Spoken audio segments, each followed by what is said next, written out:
Hi friends, మీకు ఈ video నచ్చితే లైక్ చేయండి, సబ్స్క్రైబ్ చేయండి. నిశ్చితార్థం జరుగుతూ ఉంటుంది. ఎంతో అవని ఒకవైపుగా అదంతా చూస్తూ ఉంటుంది.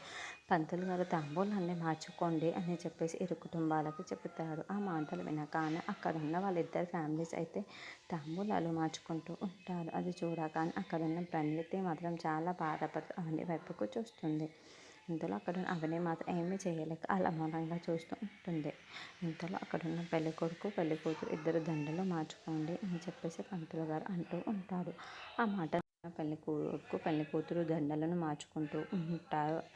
ఇంతలో అక్కడున్న ప్రణతి రింగు పెడుతూ ఉండగా అవని వైపుకు చూస్తూ ఉంటుంది. అది చూడగానే అక్కడున్న అవని కూడా చాలా బాధపడి ప్రణతి వైపుకు అలా చూస్తూ ఉండిపోతుంది. ఇంతలో అక్కడున్న పార్వతి మాత్రం ఏంటి ప్రణతి ఓన్లీ అవని వైపుకే చూస్తుంది, ఏం జరుగుతుందో అర్థం కావటం లేదే ఇక్కడ అని చెప్పేసి అనుకుంటూ ఉంటుంది. ఇంతలో అక్కడున్న పెళ్లి కొట్టుకు అయితే సరే అయిపోయింది కదా, మేము వెళ్ళి వస్తాం అని చెప్పేసి బయలుదేరుతారు. ఇంతలో అక్షయ్ వాళ్ళందరూ వాళ్ళని స్వాగతింపుతూ ఉంటారు.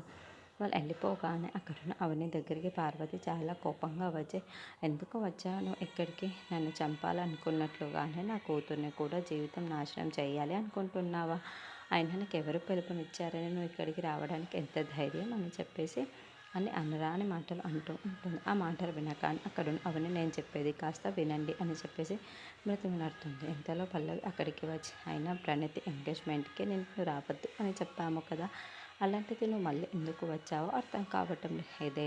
ఏదైనా డిస్టర్బెన్స్ చేయడానికే కదా నువ్వు వచ్చావు, కానీ అది జరగడం లేదు కదా అని చెప్పేసి అంటూ ఉంటుంది. ఇంతలో ఇంట్లో ఉన్న వాళ్ళందరూ అక్కడికి వచ్చి ఏం జరుగుతుంది ఇక్కడ అని చెప్పేసి అడుగుతూ ఉంటారు. ఆ మాటలు వినగానే అక్కడున్న పార్వతి అయితే అవును, నువ్వు నా కూతురు జీవితం నాశనం చేయడానికే ఇక్కడికి వచ్చి ఉండాలి, లేకపోతే నువ్వు ఎందుకు అయినా మేము నీకు పిలవవా ఏంటి అని అంటూ